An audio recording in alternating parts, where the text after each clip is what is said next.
मुरली सारम। मीठे बच्चे, तुम्हें गृहस्थ व्यवहार में रहते कमल फूल समान पवित्र बनना है। एक बाप की मत पर चलना है। कोई भी डिसर्विस नहीं करनी है। మధురమైన పిల్లలారా, మీరు గృహస్థ వ్యవహారంలో ఉంటూ కమల పద్మ సమానంగా పవిత్రంగా అవ్వాలి. ఒకే తండ్రి ఇచ్చే మతం ప్రకారం నడవాలి. ఎలాంటి డిస్సర్వీస్ అంటే బాబాకి చెడ్డ పేరు తెచ్చే పని చేయకూడదు. మధురమైన పిల్లలారా, మీరు గృహస్థ వ్యవహారంలో ఉంటూ కమల పద్మ సమానంగా పవిత్రంగా అవ్వాలి. ఒకే తండ్రి ఇచ్చే మతం ప్రకారం నడవాలి. ఎలాంటి డిస్సర్వీస్ చేయకూడదు. प्रश्न है, किन बच्चों को माया जोर से अपना पंजा मारती है? बड़ी मंजिल कौन सी है? ప్రశ్న, ఏ పిల్లలకి మాయ చాలా స్పీడ్గా తన పంజా కొడుతుంది? అన్నింటికన్నా పెద్ద గమ్యం, ఉన్నతమైన గమ్యం ఏంటి? ఏ పిల్లలకి మాయ చాలా స్పీడ్గా తన పంజా కొడుతుంది? అన్నింటికన్నా పెద్ద గమ్యం, ఉన్నతమైన గమ్యం ఏంటి? ఎవరికి మాయ గట్టిగా కొడుతుంది తన పంజాతో? ఎవరికి కొడుతుంది? बाबा చెప్తున్నారు उत्तर, जो बच्चे देह अभिमान में रहते हैं उन्हें माया जोर से पंजा मार देती है, फिर नाम रूप में फंस पड़ते हैं. ఏ పిల్లలైతే దేహాభిమానంలో ఉంటారో వాళ్ళకి మాయ చాలా స్పీడ్గా తన పంజా కొడుతుంది. దేహాభిమానం రావడంతో ముందు నామరూపాల యొక్క ఆకర్షణలో చిక్కుకుంటారు. ఏ పిల్లలైతే దేహాభిమానంలో ఉంటారో వాళ్ళకి మాయ చాలా స్పీడ్గా తన పంజా కొడుతుంది. తర్వాత నామరూపాల్లో చిక్కుకుంటారు. देह अभिमान आया और तप्पड़ लगा, इससे पदभ्रष्ट हो जाता है. దేహాభిమానం వచ్చింది అంటే చెంపదెబ్బ తగులుతుంది, మాయ యొక్క చెంపదెబ్బ. దీంతో పదవి భ్రష్టులైపోతారు, పదవిని పోగొట్టుకునేవారు అవుతారు. దేహాభిమానం వచ్చింది అంటే చెంపదెబ్బ తగులుతుంది, దీంతో పదవి భ్రష్టులైపోతారు. देह अभिमान तोड़ना यही बड़ी मंजिल है. దేహాభిమానాన్ని తెంచుకోవడం ఇదే అన్నింటికన్నా పెద్ద గమ్యం, ఉన్నతమైన గమ్యం. దేహాభిమానాన్ని తెంచుకోవడం ఇదే ఉన్నతమైన గమ్యం.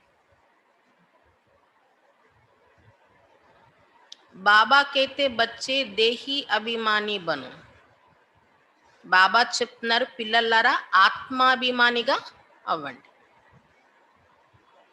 బాబా చెప్తున్నారు, పిల్లలారా ఆత్మాభిమానిగా అవ్వండి. जैसे बाप ओबीडियंट सर्वेंट है, कितना निरहंकारी है, ऐसे निरहंकारी बनो, कोई भी अहंकार ना हो. ఏ విధంగా బాబా ఒబీడియంట్ సర్వెంట్గా వినయపూర్వకమైన సేవాదారిగా ఉన్నారు మన ప్రతి. బాబా ఎంత నిరహంకారిగా ఉంటూ మన సేవ చేస్తున్నారు. ఇలానే పిల్లలైన మీరు కూడా నిరహంకారిగా అవ్వండి. ఎలాంటి అహంకారం అనేది ఉండకూడదు. ఏ విధంగా బాబా వినయపూర్వకమైన సేవాదారిగా ఉంటూ పిల్లల యొక్క సేవ చేస్తున్నారు, ఎంత నిరహంకారిగా ఉన్నారు. పిల్లలైన మీరు కూడా అలా నిరహంకారిగా అవ్వండి.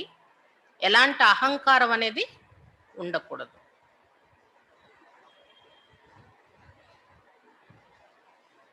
గీతే నావ హంసే జుదా హోంగే. ఈరోజు పాట, ఆయన మా నుండి దూరం కారు. ఎవరు? శివబాబా మన నుండి దూరం కారు. ओम शांति. बच्चों ने गीत सुना. बच्चे कहते हैं हम बाबा के थे और बाबा हमारा था जब मूल वतन में थे, तो तुम बच्चों को ज्ञान तो अच्छी रीति मिला है. పిల్లలు పాట విన్నారు కదా, దీంతో ఏమర్థమైంది? పిల్లలు ఏమంటున్నారు? మేము ఒకప్పుడు బాబా వారుగానే ఉండేవాళ్ళం. పరంధామంలో మూలవతనంలో కూడా ఎవరి తోడులో ఉండేవాళ్ళం? బాబా తోడులోనే ఉండేవాళ్ళం. ఇప్పుడు మీకు మంచి రీతిలో జ్ఞానం లభించింది కదా. तुम जानते हो हमने चक्र लगाया है, अब फिर हम उनके बने हैं. वो आया है राजयोग सिखाकर स्वर्ग का मालिक बनाने. कल्प पहले मुआफिक फिर आया है. ఇప్పుడు శివబాబా పిల్లలుగా మనం అయ్యాం. మనమే ఈ సృష్టి చక్రంలో తిరుగుతూ వచ్చాం. చక్రంలో తిరుగుతూ తిరుగుతూ ఇప్పుడు శివబాబా వచ్చే సమయం వచ్చింది. బాబా వచ్చి రాజయోగం నేర్పించి స్వర్గానికి మాలికులుగా తయారు చేస్తున్నారు. కల్పం క్రితం మాదిరిగానే మళ్ళీ నేను వచ్చాను అంటున్నారు బాబా. अब बाप कहते हैं बच्चे, तो बच्चे होकर यहाँ मधुबन में नहीं बैठ जाना है. तुम अपने ग्रोस व्यवहार में रहते कमल फूल समान पवित्र रहो. कमल का फूल पानी में रहता है, परंतु पानी से ऊपर रहता है, उन पर पानी लगता नहीं है. बाप कहते तुमको रहना घर में ही है, सिर्फ पवित्र बनना है. బాబా ఏం చెప్తున్నారు? ఓ పిల్లలారా, అయితే బాబాకి పిల్లలం అయ్యామని అందరూ ఇక్కడే బాబా ఇంట్లో కూర్చుండిపోదామంటే అవ్వదు. లేదా మధుబన్లో బాబా వచ్చే స్థానం కదా, అక్కడ ఉండిపోతామంటే అవ్వదు అంటున్నారు బాబా. మీ గృహస్థ వ్యవహారం ఏదైతే ఉందో, ఇల్లుని సంభాలించే బాధ్యత ఏదైతే ఉందో, గృహస్థంలో ఉంటూ కమల పద్మ సమానంగా పవిత్రంగా ఉండండి అంటున్నారు బాబా. కమల పద్మం ఎలా ఉంటుంది? నీటిలో ఉంటుంది, కానీ బురద నుండి దూరంగా ఉంటుంది. ఆ బురద చుక్క దాని మీద పడినా కూడా అది అంటదన్నమాట, కింద పడిపోతుంది. ఆ బురద నుండి దూరంగా ఉంటుంది. అలానే బాబా కూడా ఏమంటున్నారు? మీరు మీ ఇంట్లో ఉండండి, బాధ్యతలు ఉన్నాయి కదా, సంభాలించే బాధ్యతలు ఉండండి, కానీ పవిత్రంగా తయారవ్వాలి. ये तुम्हारा बहुत जन्मों के अंत का जन्म है. जो भी मनुष्य मात्र है उन सबको पावन बनाने मैं आया हूँ. पतित पावन सर्व का सद्गति दाता एक ही है. उनके शिवाय पावन कोई बना नहीं सकता. ఇది మీ యొక్క చాలా జన్మల యొక్క అంతిమ జన్మ. ఎవరైతే మనుష్యులు ఉన్నారో అందరినీ ఇప్పుడు నేను పావనంగా తయారు చేయడం కోసం వచ్చానంటున్నారు బాబా. పతిత పావనుడు సర్వులకి సద్గతి దాత ఒక్కరే, ఆయన తప్ప ఇంకెవరు పావనంగా తయారు చేయలేరు. तुम जानते हो आधा कल्प से हम सीढ़ी उतरते आए हैं. 84 जन्म तुमको जरूर पूरे करने हैं, और 84 का चक्र पूरा कर जब फिर जर्जरीभूत अवस्था को पाते हैं तब मुझे आना पड़ता है. అర్ధకల్పం నుండి, అర్ధకల్పం అంటే ద్వాపర యుగం నుండి మెట్లు దిగుతూ వచ్చారు మీరు, వికారాలకు వశం అయ్యారు. అప్పటి నుండి 84 జన్మలైతే మీరు పూర్తి చేయాలంటున్నారు బాబా, సత్యయుగం నుండి కలియుగం చివరి వరకు. ఎప్పుడైతే 84 జన్మల చక్రం పూర్తి చేసుకొని శిథిల అవస్థకు వచ్చేస్తారో, పూర్తి దిగజారిపోతారు, అప్పుడు నేను రావాల్సి వస్తుంది అంటున్నారు బాబా. बीच में और कोई पतित से पावन बना नहीं सकता. कोई भी ना बाप को ना रचता को जानते हैं. డ్రామా నడుస్తున్నప్పుడు మధ్యలో వచ్చి ఎవరు పతితుల్ని పావనంగా తయారు చేయలేరు. భగవంతుడు వచ్చేది కూడా చివరిలో, మధ్యలో రావడం జరగదు. ఎవరికి తండ్రి కోసము తెలియదు, ఈ సృష్టి రచన కోసం కూడా తెలియదు. ड्रामा अनुसार सबको कलयुग में पति तमो प्रधान बनना ही है. बाप आकर सबको पावन बनाए शांति धाम ले जाते हैं, और तुम बाप से सुखधाम का वर्षा पाते हो. सत्युग में कोई दुख होता नहीं.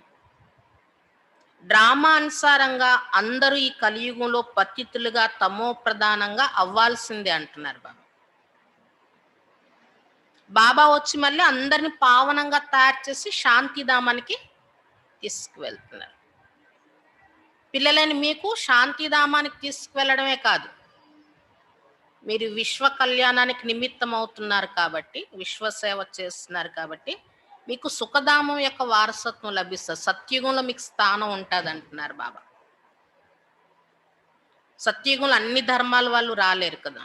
ఎవరు ఈ సమయంలో బాబా పిల్లలు అవుతారో, పురుషార్థం చేస్తారో, విశ్వ కళ్యాణానికి నిమిత్తం అవుతారో, వాళ్ళే సత్యయుగంలోనికి రాగలరు. సత్యయుగంలో ఎలాంటి దుఃఖం ఉండదంటున్నారు బాబా. अभी तुम जीते जी बाप के बने हो, बाप कहते तुमको ग्रोस व्यवहार में रहना है। बाबा कभी किसको कह नहीं सकते कि तुम घर बार छोड़ो, नहीं। ग्रोस व्यवहार में रहते सिर्फ अंतिम जन्म पवित्र बनना है. మీరు జీవిస్తూ కూడా బాబా వారిగా అయ్యారు కదా. మామూలుగా భక్తి మార్గంలో ఏమంటారు, చనిపోతే భగవంతుడి దగ్గరికి వెళ్తాము అంటారు. కానీ ఇక్కడ మీరు ఉంటుండగానే భగవంతుడికి పిల్లలు అయిపోయారు మీరు.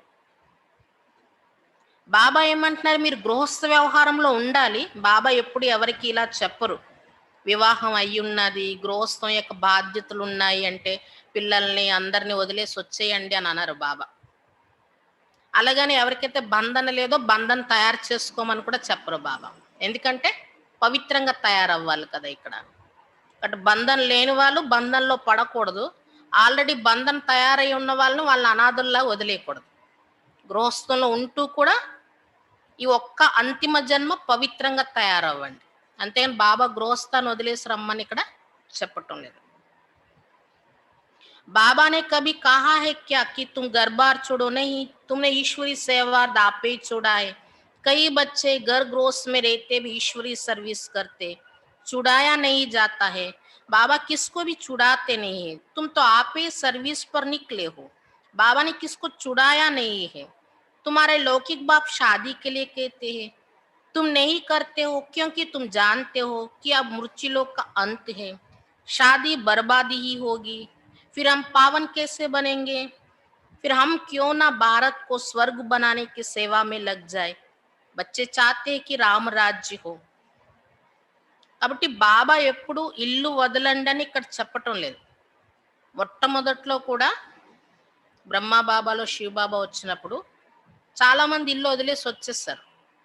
అది కూడా ఎందుకు రావాల్సి వచ్చింది, ఈశ్వరీయ సేవార్థం. అది కూడా ఇంట్లో చాలా బంధన పెట్టేవారు ఆ రోజుల్లో. ఈ రోజుల్లోనే అందరికి స్వతంత్రం వచ్చింది, కానీ ఆ రోజుల్లో చట్టాలన్నీ వేరుగా ఉండేవన్నమాట. స్త్రీకి స్వతంత్రం ఉండేది కాదు, చాలా బంధన పెట్టేవారు. అందుకు వాళ్ళకు వాళ్ళు ఇంట్లో బంధన పెడుతున్నారని వదిలి రావాల్సి వచ్చింది అన్నమాట.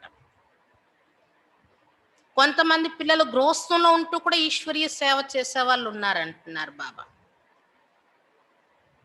బాబా ఇక్కడ ఎవరిని వదిలి వచ్చేయమని చెప్పటం లేదు, కానీ పిల్లలే ఇంట్లో బంధనాల కారణంగా సర్వీస్ కోసం వాళ్ళకు వాళ్ళు వచ్చిన వాళ్ళు ఉన్నారు.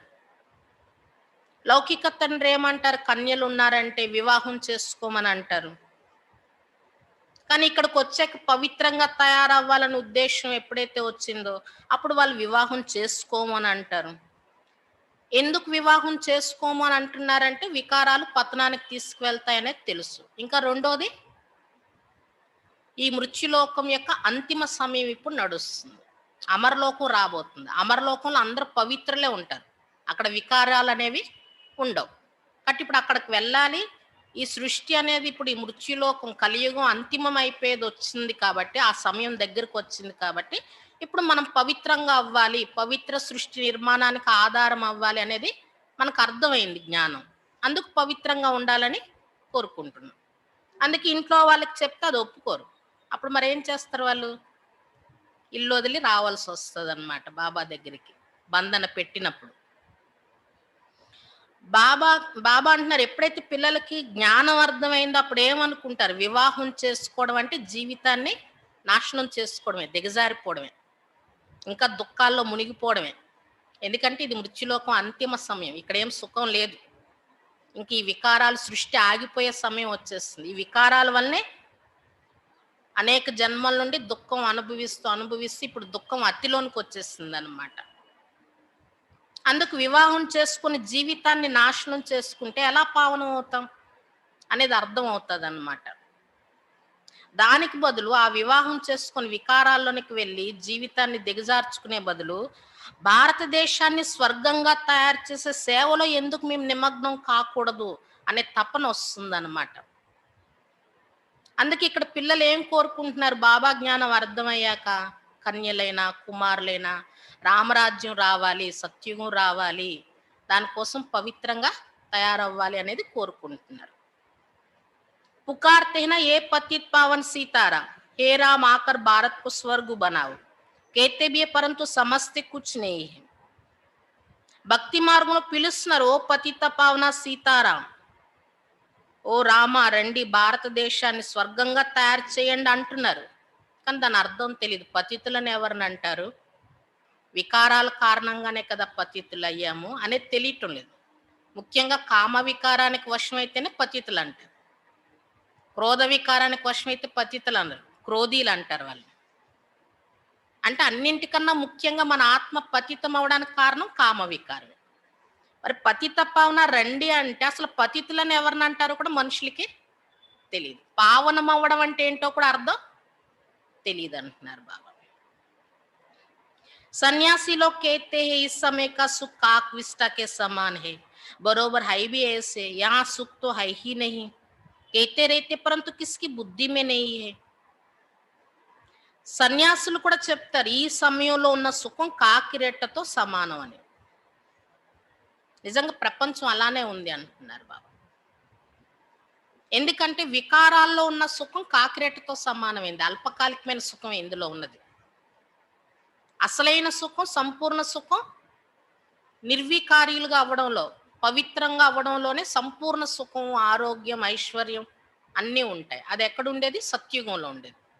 ఈ కలియుగంలో ఉన్న సుఖాలన్నీ కాకిరెట్టతో సమానమైన సుఖాలు అంటున్నారు బాబా. ఇక్కడ సుఖమే లేదు అసలు. కానీ ఇది ఎవరి బుద్ధిలో కూడా రావట్లేదు. బాప్ కోయి దుఃఖ్ కే లియే యే సృష్టి తోడే రచితే హై.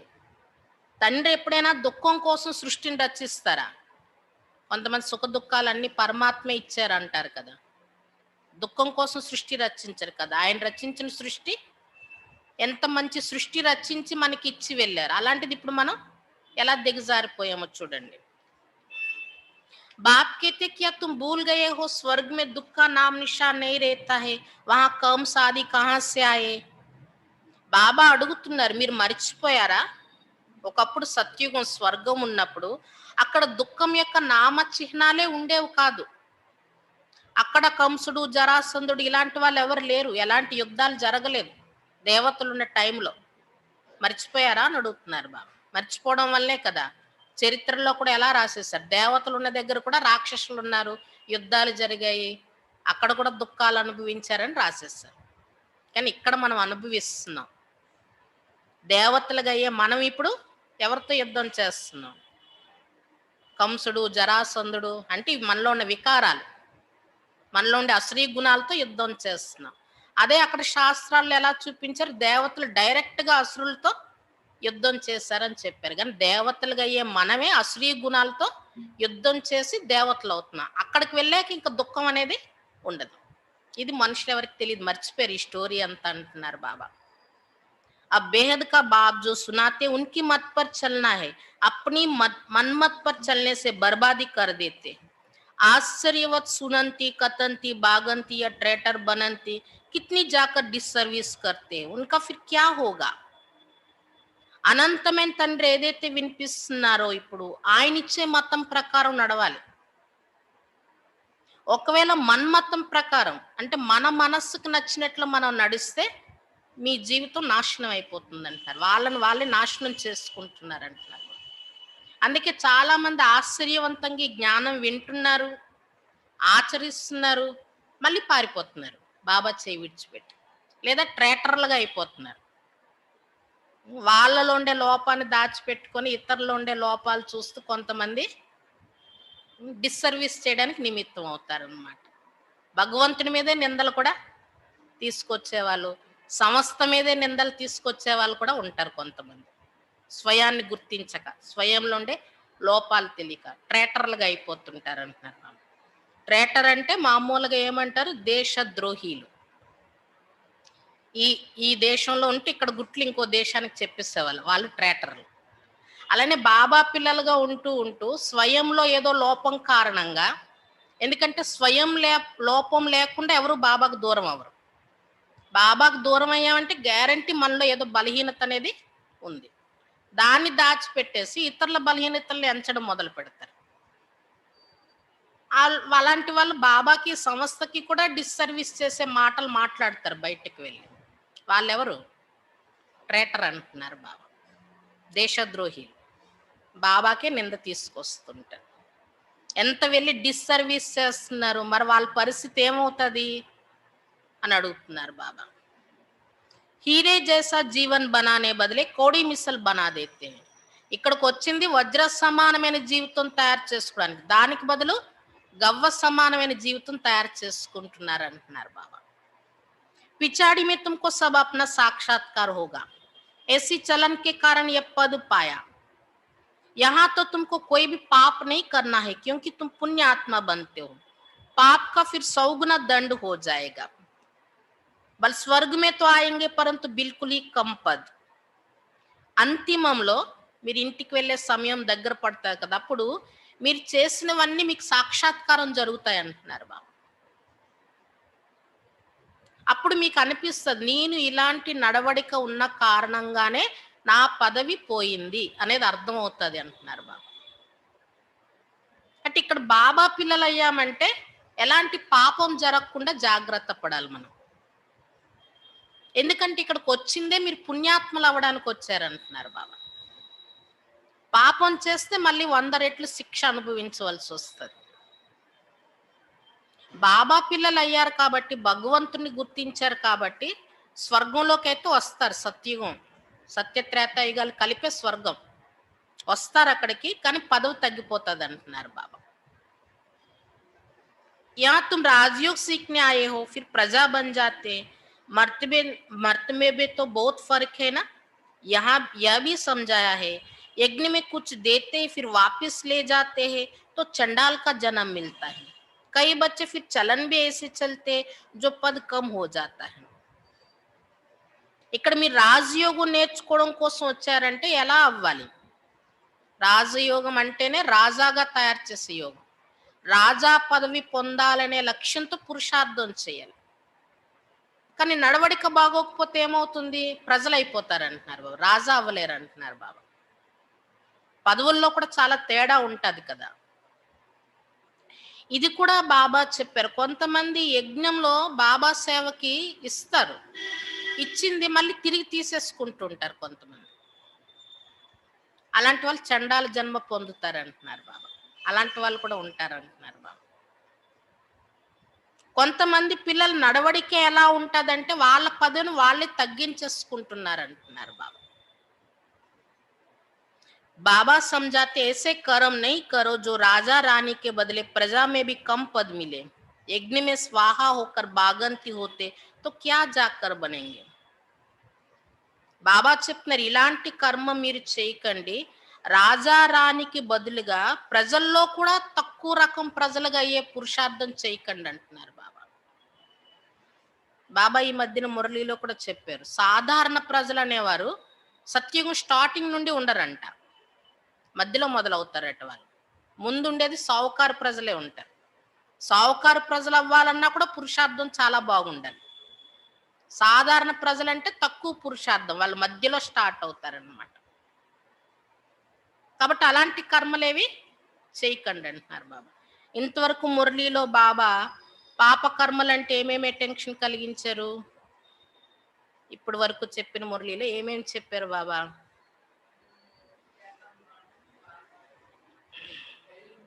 ఒకటి ఇప్పుడే చెప్పారు బాబా, యజ్ఞంలో ఇచ్చి మళ్ళీ తిరిగి తీసుకోకూడదు, దానివల్ల పదవి తగ్గిపోద్ది. ఇంకేం చెప్పారు బాబా? కొంతమంది ఇక్కడ నుండి వెళ్ళిపోయి యజ్ఞానికే నింద తీసుకొచ్చే మాటలు మాట్లాడుతూ ఉంటారు, వాళ్ళలో ఉండే లోపాన్ని దాచిపెట్టి ట్రేటర్ అవ్వకూడదు. ఇంకా ఏం చెప్పారు బాబా? నామరూపాల ఆకర్షణ ఉండకూడదు. బాబా ఏమంటారు, ఇక్కడ అందరం మనం ప్రజాపిత బ్రహ్మ పిల్లలయ్యాం. బ్రహ్మ కుమార్ కుమారీలు అంటేనే సోదర సోదరీలు. కాబట్టి ఇక్కడ క్లాస్కి వచ్చే స్టూడెంట్స్ ప్రతి కానీ, సెంటర్లో ఉండే అక్కేల ప్రతి కానీ మనకి చెడు దృష్టి అనేది ఎప్పుడు ఉండకూడదు. అంటే వివాహం చేసుకోవాలనే సంకల్పం ఇక్కడ ఎవరి ప్రతి కూడా మనకి రాకూడదు. సెంటర్లో ఉన్న అక్కీలంటే తల్లితో సమానం. అలాంటి వాళ్ళ ప్రతి మనకి అలాంటి థాట్స్ రావడం. అలాగే ఇక్కడ మనం అందరం సోదర సోదరీలను కూర్చున్నాం. జ్ఞానం నచ్చలేదనుకోండి బయటికి వెళ్ళిపోయి వివాహం చేసుకుంటారు, అది వేరు. కానీ ఇక్కడ ఉన్న వాళ్ళ ప్రతి మనకు చెడు దృష్టి అన్నది అసలు రాకూడదు. అది మహాపాపం కింద బాబా లెక్కిస్తారనమాట. పవిత్ర దృష్టి ఉండాలి, నామరూపాల ఆకర్షణ అనేది ఉండకూడదు అంటున్నారు బాబా. దానివల్లనే మనం ద్వాపర యుగం నుండి దిగజారుతూ వచ్చాం. ఇక్కడికి వచ్చాక ఇంకా అటెన్షన్ మనకి కలిగి ఉండాలి. కాబట్టి బాబా 3 విషయాలు చెప్పారు పాప కర్మలు అనే దాంట్లో. यह भी बाप समझाते बच्चे कोई भी विकर्म नहीं करो नहीं तो 100 गुना सजाएं मिलेगी, फिर क्यों नुकसान करना चाहिए। यहाँ रहने वालों से भी जो घर गृहस्थ में रहते सर्विस में रहते वह बहुत ऊंच पद पाते हैं। ऐसे बहुत गरीब है 8 आना व रुपया बेच देते हैं, और जो बल यहाँ 1000 भी देवे तो भी गरीब का ऊंच पद हो जाता है, क्योंकि वह कोई पाप कर्म नहीं करते। బాబా చెప్తున్నారు ఎలాంటి వికర్మ చేయకండి, లేకపోతే 100 రెట్లు శిక్ష అనుభవించవలసి వస్తుంది. అలాంటి నష్టం ఎందుకు కలిగించుకుంటారు మీరు ఇక్కడ అని అడుగుతున్నారు బాబా. కొంతమంది ఇక్కడే బాబా దగ్గరే ఉన్నటువంటి వాళ్ళకన్నా గృహస్థంలో ఉంటూ పురుషార్థం చేసిన వాళ్ళు ఇంకా బాగా సర్వీస్ చేస్తున్నారు అంటున్నారు బాబా. వాళ్ళు చాలా ఉన్నత పదవి పొందేస్తున్నారు అంటున్నారు బాబా. కొంతమందికి బాబా దగ్గరే ఉంటూ బాబా విలువ తెలియదు అనమాట. బయట ఉన్న వాళ్ళు ఇంకా బాగా సేవ చేసే వాళ్ళు అయిపోతున్నారు అంటున్నారు. అలానే చాలా మంది పేదవాళ్ళు ఉన్నారంటే కష్టపడి సంపాదించి బాబాకి 8 అనాలు 1 రూపాయి ఇస్తారంట. భలే ఇక్కడ 1000 రూపాయలు ఇచ్చిన పాప కర్మ చేసి సంపాదించారనుకోండి, అది బాబాకి 1000 రూపాయలు ఇచ్చిన కష్టపడి సంపాదించిన 8 అనాలు రూపాయి ఏదైతుందో వాళ్ళకి ఉన్నత పదవి దొరుకుతుంది అంటున్నారు బాబా. ఎందుకంటే వాళ్ళు ఏ పాపకర్మ చేయలేదు కాబట్టి వాళ్ళకు ఉన్నత పదవి లభిస్తుంది అంటున్నారు బాబా. పాపకర్మతో సంపాదించిన దానివల్ల పదవి తయారవుదు అంటున్నారు బాబా. పాప్ కర్నేసే 100 గునా బన్ జాయేగా, ఏదైనా పాపం చేస్తే దానికి 100 రెట్లు శిక్ష పడిపోతుంది అంటున్నారు బాబా. తుమ్కో పుణ్యాత్మ బన్ సబ్కో సుఖ్ దేనా హై, दुख दिया तो फिर ट्रिब्यूनल बैठती है, साक्षात्कार होता है कि तुमने यह किया, अब खाओ सजा, पद भी भ्रष्ट हो जाएगा. మీరు పుణ్యాత్మగా అయ్యి అందరికీ సుఖం ఇవ్వాలి. దుఃఖం ఇచ్చేవారిగా అయినట్లయితే మీకోసం లాస్ట్లో ట్రిబ్యునల్ అంటే ధర్మరాజు యొక్క సభ ఏర్పడుతుంది అంటున్నారు బాబా. లాస్ట్లో ఇంటికి వెళ్లే ముందు బాబా సభ చూపిస్తారు. ఆ ధర్మరాజుపురి సభలో ఎవరు ఉంటారు? సత్యయుగంలో వచ్చే పాస్ విత్ ఆనర్స్, అష్టరత్నాలు అంటారు బాబా వాళ్ళని, లక్ష్మీనారాయణలుగా అయ్యేవాళ్ళు. వాళ్ళ ఎదురుగా మొత్తం మన చార్ట్ అంతా బయటపడుతుంది అనమాట. సాక్షాత్కారం కూడా జరుగుతుంది అక్కడ. అప్పుడు బాబా చూపిస్తారు, మీరు ఇలా ఇలా చేశారు, ఇప్పుడు శిక్ష అనుభవించండి అని చూపిస్తారు. శిక్ష అనుభవించాలి, పదవి కూడా తగ్గిపోతుంది అంటున్నారు బాబా. सुनते भी रहते फिर भी कई बच्चे उल्टी चलन चलते रहते हैं. ఒకవైపు ఇక్కడ వింటున్నారు కూడా, వింటూ కూడా కొంతమంది పిల్లలు మళ్ళీ ఉల్టా నడవడికి నడుస్తున్నారు అంటున్నారు బాబా. बाप कहते हमेशा क्षीरखंड होकर रहो, अगर लून पानी होकर रहते तो बहुत डिसर्विस करते हैं. బాబా చెప్తున్నారు, బాబా పిల్లలంటే పరస్పరంలో ఎలా ఉండాలి? క్షీరఖండం వలె ఉండాలి. కొంతమంది ఉప్పు నీళ్ళగా ఏం చేస్తారు, ఒకరికొకరు భేదభావాలకు వచ్చేస్తుంటారు బాబా పిల్లలు అయ్యి కూడా. అప్పుడు డిస్సర్వీస్ చేసేవారుగా కూడా అయిపోతారు అంటున్నారు బాబా. ఇదొక పాయింట్. సర్వీస్లో క్షీరఖండం వలె ఉండాలి. ఒక్కొక్కసారి ఉప్పు నీళ్ళు ఏమవుతారు, పిల్లలు బాబా పిల్లలే 2 పార్టీలు అయిపోతుంటారు అనమాట. ఒక్కోసారి విరోధ భావాలు అనేవి వచ్చేస్తుంటాయి. దానివల్ల కూడా డిస్సర్వీస్ జరుగుతుంది. कोई के नाम रूप में फंस पड़ते तो यह भी बहुत पाप हो जाता है. ఎవరి యొక్క నామరూపాల్లో చిక్కుకున్నారు అంటే ఇది కూడా చాలా పెద్ద పాపం అవుతుంది అంటున్నారు బాబా. माया जैसे एक चूहा है, फूंक भी देती, काटती भी रहती, खून भी निकल आता, पता भी नहीं पड़ता. माया भी ब्लड निकाल देती है, ऐसा कर्म करवा देती जो पता भी नहीं पड़ता. 5 विकार एकदम सिर मूड लेते हैं. మాయ ఒక ఎలుక లాంటిది. ఎలుక ఏం చేస్తుంది, ముందు గాలి మత్తు గాలి ఊతుంది అనమాట, తర్వాత కట్ చేస్తుంది. అది ఆ కట్ చేసినప్పుడు రక్తం బయటకు వచ్చేసినా కూడా తెలియదు ఆ టైంలో. ఎప్పుడైతే ఆ మత్తు పోతాదో ఎలక ఊదిన దగ్గర అప్పుడు నొప్పి తెలుస్తదనమాట. అంతవరకు తెలీదు. అలా మాయ మీ రక్తాన్ని కూడా బయటికి తీసేస్తుంది. అలాంటి చెడు కర్మ చేయించేస్తుంది. అప్పటి వరకు మీకు తెలియటం లేదంటున్నారు బాబా. అలా మాయ తన వశం చేసుకుంటది. అంటే ఆ పాపకర్మ చేస్తున్నప్పుడు గూడా ఇది నేను తప్పు చేస్తున్నాను అనేది అర్థం కాదు. అంటే మాయ అంతగా తన ప్రభావంలోనికి తీసుకుంటూ ఉంటుంది అంటున్నారు బాబా. ఎలకలాగా చేస్తుందనమాట. అందుకే వినాయకుడి దగ్గర వాహనం ఏం చూపించారు? ఎలక. అంటే మాయని మన వశం చేసుకొని నడవడం. ఎందుకంటే ఎలుకలో ఆ యుక్తి ఉందనమాట. మత్తూది కట్ చేసేస్తది. తర్వాత బాధ తెలుస్తుంది. మాయ కూడా అలా మాయా ప్రభావంలో ఉన్నప్పుడు ఇంకెవ్వరు చెప్పినా అర్థం కాదు వాళ్ళకన్నమాట. ఈ పంచ వికారాలు పూర్తిగా మీ తల తిప్పేస్తున్నాయి అంటున్నారు బాబా. बाबा सावधानी तो देंगे ना, ऐसा ना हो जो फिर ट्रिब्यूनल के सामने कहे कि हमको सावधान थोड़े ही किया.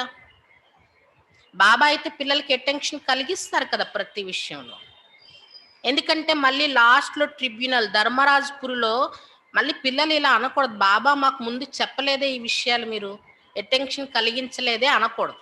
అందుకు బాబా ముందుగానే అన్ని అటెన్షన్ కలిగిస్తున్నారు. तुम जानते हो ईश्वर पढ़ाते खुद कितना निरहंकारी है. कहते हम ओबीडिएंट सर्वेंट है. कोई कोई बच्चों में कितना अहंकार रहता है. మీరు ఇప్పుడు తెలుసుకున్నారు కదా ఈశ్వరుడు చదివిస్తున్నారు.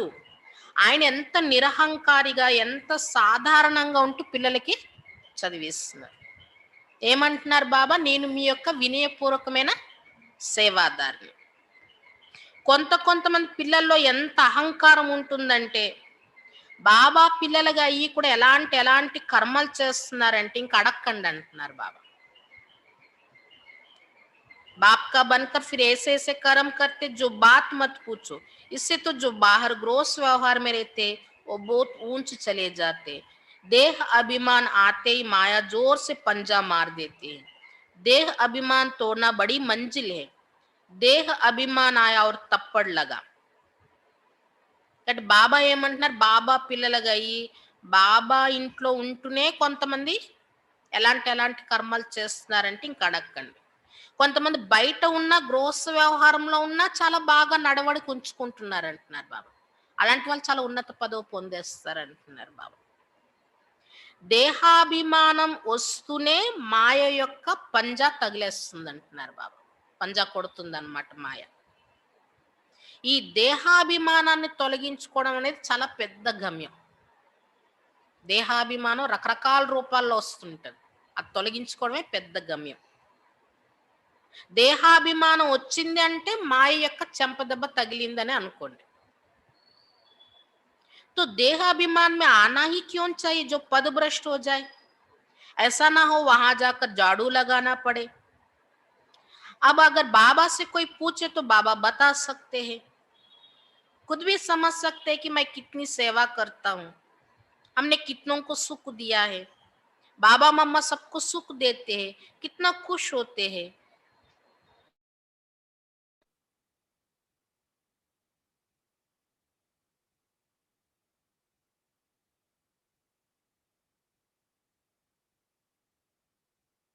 ఈ భవిష్యత్తులో ఊడ్చేవారిగా అంటే దాసీలుగా అవ్వకూడదు అంటున్నారు బాబా. ఒకవేళ ఇప్పుడైనా బాబాకి ఎవరైనా అడిగారు అనుకోండి, బాబా మా పురుషార్థం బట్టి మేము భవిష్యత్తులో ఏం పదవి పొందొచ్చు అంటే బాబా వెంటనే చెప్పగలరంట మీరేం పదవి పొందుతారు అని. బాబా చెప్పడం ఏంటి? బాబా చెప్పిన జ్ఞానం ఆధారంగా మీకు మీరు కూడా అర్థం చేసుకోగలరు. నేనేం సేవ చేస్తున్నాను అసలు బాబా బిడ్డ అయిన తర్వాత, నేను ఎంతమందికి సుఖం ఇచ్చే కార్యం చేశాను. మమ్మ బ్రహ్మ బాబా ఉన్నారంటే ఎంత సుఖం ఇస్తున్నారు పిల్లలకి, ఎంత మంచి సేవ చేస్తున్నారు వాళ్ళు. వాళ్ళు చేసే సేవతో ఎంతమంది ఖుషి అవుతున్నారు. కాబట్టి అలాంటి సేవ పిల్లలు కూడా చేయాలి కదా, మమ్మ బాబాని ఫాలో చేసి. बाबा बॉम्बे में कितनी ज्ञान की डांस करते थे. छात्र बहुत थे ना. बाप कहते बहुत छात्र के सामने ज्ञान की डांस करता हूं तो अच्छे अच्छे पॉइंट्स निकलते हैं. छात्र खींचते हैं. तुमको भी ऐसा बनना है तब तो फॉलो करेंगे. श्रीमत पर चलना है. బ్రహ్మ బాబా బొంబాయి వెళ్ళారంట. బొంబాయిలో బాబా చాలా జ్ఞాన డాన్స్ అంటే చాలా నషతో బాబా మురళి చెప్పేవారంట. క్లాస్ చెప్పేవారు. ఎందుకంటే చాత్రకులు చాలా మంది ఉన్నారు కదా! బాబా కూడా ఏమంటారు? చాత్రకుల్లాంటి పిల్లలు ఎక్కువ మంది నా ఎదురుగా ఉండేటప్పుడు నేను కూడా జ్ఞాన డాన్స్ చేస్తానంటున్నారు బాబా. బాబాకు కూడా మంచి మంచి పాయింట్స్ వచ్చేస్తుంటాయి. పిల్లలు బట్టి కూడా. మంచి మంచి పాయింట్స్ వెలువడుతూ ఉంటాయంటున్నారు బాబా. చాత్రకుల్లాంటి పిల్లలు బాబాని ఆకర్షిస్తూ ఉంటారనమాట. మీరు కూడా అలా తయారవ్వాలి. అప్పుడే కదా అందరూ ఫాలో చేస్తారంటున్నారు బాబా. శ్రీమతం ప్రకారం నడవాలి. చాత్రక పక్షి కోసం చెప్తారు కదా! అది వర్షపు నీటి చుక్కల కోసం ఎదురు చూస్తూ ఉంటది. కింద పడిన నీళ్లు తాగదది. వర్షం వచ్చినప్పుడే డైరెక్ట్‌గా ఆ నీళ్లు తాగుతుందనమాట. అలా బాబా జ్ఞానం అనే అమృతం తాగిస్తున్నారు. జ్ఞాన వర్షాన్ని కురిపిస్తున్నారంటే, బాబా మురళి చెప్తున్నప్పుడు ఎంత తప్పిస్తూ వినాలి మనం చాత్రకుల్లాగా. ఎంత ఇంట్రెస్ట్‌తో వినాలి. మనం వినే విధానం బట్టే చెప్పే వాళ్ళకి కూడా జ్ఞాన డాన్స్ నడుస్తూ ఉంటదన్నమాట. श्रीमत पर चलना है, अपनी मत पर चलकर बदनामी कर देते हैं तो बहुत नुकसान हो पड़ता है. శ్రీమతం ప్రకారం నడవాలి. స్వయానికి నచ్చిన మన్మతం ప్రకారం నడుస్తూ బాబాకు చెడ్డ పేరు తెచ్చే పని చేసినట్లయితే ఎంత నష్టం కలుగుతుందంటున్నారు బాబా. अभी बाप तुमको समझदार बनाते हैं, भारत स्वर्ग था ना, अब ऐसा थोड़े कोई थोड़े ही समझता है. भारत जैसा पावन कोई देश नहीं कहते, लेकिन समझते नहीं है कि हम भारतवासी स्वर्गवासी थे, वहां आता सुख था. ఇప్పుడు బాబా మిమ్మల్ని ఎంత తెలివైన వారిగా తయారు చేస్తున్నారు.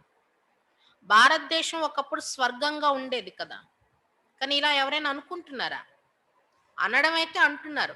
భారతదేశం లాంటి పావనమైన దేశం ఇంకొకటి లేదు అని అంటున్నారు. కానీ పావనం అంటే అసలు ఏంటి? ఎలా ఉండేది అనేది ఎవరికీ తెలీదు. అంటే భారతవాసీలైన మేమే స్వర్గవాసీలుగా ఉండేవాళ్ళం. ఒకప్పుడు ఇదే భారతదేశంలో దేవతలు ఉండేవారు. ఇదే భారతదేశం స్వర్గంగా ఉండేది. చాలా సుఖం ఉండేది. ఇంత వివరంగా తెలీదు భారతదేశం కోసం ఎవరికీ అంటున్నారు బాబా. गुरु नानक ने भगवान की महिमा गाई है कि वो आकर मूत पलीती कपड़े धोते हैं, जिसकी महिमा एक ओंकार सतनाम, शिवलिंग के बदले अकाल तख्त नाम रख दिया है. अब आप तुमको सारी सृष्टि का राज समझाते हैं. గురునానక్ కూడా భగవంతుని యొక్క మహిమ చేశారు. ఏమని చెప్పారు? భగవంతుడు వచ్చి మురికి వస్త్రాలను శుభ్రం చేస్తారు అని చెప్పారు వాళ్ళ గ్రంథంలో కూడా. మురికి వస్త్రాలంటే ఆత్మ మురికిగా అయిపోయింది కదా! దాన్ని ఇప్పుడు వచ్చి బాబా శుభ్రం చేస్తున్నారు. అలానే భగవంతుడి కోసం వాళ్ళు ఇంకా ఏం మహిమ చేస్తారు? ఏక్ ఓంకార్, సత్నాం, ఓంకార స్వరూపుడు. వాళ్ళు కూడా నిరాకారుడనే చెప్పారు. ఆ నిరాకారుడికి బదులుగానే శివలింగం చూపించారు హిందూ ధర్మంలో. ఆ శివుడికి బదులుగా వాళ్ళ అకాల్ తఖ్త్ అని ఒక సింహాసనం చూపించారు వాళ్ళు. అసలు అకాల్ తఖ్త్ అంటే అకాల్ అంటే మృత్యు లేనివారు. శివుడికి మృత్యు లేదు కదా! పరమాత్మ పునర్జన్మల్లోనికే రారు. ఆయన ఎప్పుడు మృత్యువుకి వశం అవ్వరు. ఆయన వచ్చే సింహాసనం ఈ బ్రహ్మ శరీరం. దానికి గుర్తుగా అకాల్ తఖ్త్ అని సిక్కులు చూపించారు. చెప్పాలంటే ఆత్మ పునర్జన్మల్లోనికి రావడం వల్ల జన్మ మరణాలకు వశం అవుతుందని అంటారు గాని, వాస్తవంగా ఆత్మకి కూడా చావు లేదు కదా! కాబట్టి ఈ భృకుటి స్థానం ప్రతి ఒక్కరి ఆత్మకి అకాల్ తఖ్త్. మృత్యు లేని ఆత్మకి సింహాసనం అయ్యిందనమాట. ఇప్పుడు బాబా మీకు మొత్తం సృష్టి రహస్యం చెప్తున్నారు ఇక్కడ. बच्चे एक भी पाप नहीं करना, नहीं तो 100 गुना हो जाएगा. मेरी निंदा करवाई तो पद भ्रष्ट हो जाएगा. बहुत संभाल करनी है. अपना जीवन हीरे जैसा बनाओ, नहीं तो बहुत पछताएंगे. जो कुछ उल्टा किया है वो अंदर में काता रहेगा. क्या कल्प कल्प हम ऐसा करेंगे जिससे नीच पद पाएंगे. బాబా ఏమన్నారు? పిల్లలారా ఒక్క పాపం కూడా చేయకండి, లేకపోతే 100 రెట్లు శిక్ష అనుభవించాలి. నాకు నింద తీసుకొచ్చేవారిగా అయినట్లయితే పదవి తగ్గిపోతుంది అంటున్నారు భవిష్యత్తులో. కాబట్టి మిమ్మల్ని మీరు చాలా సంభాలించుకొని నడవాలి. మీ జీవితాన్ని వజ్ర సమానంగా తయారు చేసుకోండి, లేకపోతే చాలా బాధపడతారంటున్నారు బాబా. ఏదైనా ఉల్టా కర్మ చేశారంటే మీ మనస్సు మీకే తింటూ ఉంటది అంటున్నారు బాబా. మళ్ళీ ఏమనిపిస్తది? ఉల్టా కర్మ చేసేసాక, ఈ జ్ఞానం అర్థమైంది కాబట్టి, కల్పకల్పం మేము మళ్ళీ ఇలాంటి పనే చేస్తామా అని బాధపడాలి. జ్ఞానం తెలిసింది కాబట్టి. హ్మ్. దాంతో ప్రతి కల్పం తక్కువ పదవి అయిపోతది. ఈ కల్పం పొరపాటు చేసాం, పదవి తగ్గిపోయిందంటే వచ్చే కల్పానికి అదే ఫిక్స్ అయిపోతుందనమాట. ఎందుకంటే ఈ సృష్టి డ్రామా ఇప్పుడు ఏది జరుగుతుందో సేమ్ మళ్ళీ అదే రిపీట్ అవుతుంది. बाप कहते माता पिता को फॉलो करना चाहते हो तो सच्चाई से सर्विस करो, माए तो कहां ना कहां से घुस कर आएगी। सेंटर्स की हेड्स को बिल्कुल निरहंकारी होकर रहना है। बाप देखो कितना निरहंकारी है, कई बच्चे दूसरों से सर्विस लेते हैं, बाप कितना निरहंकारी है, कभी किसी पर गुस्सा नहीं करते।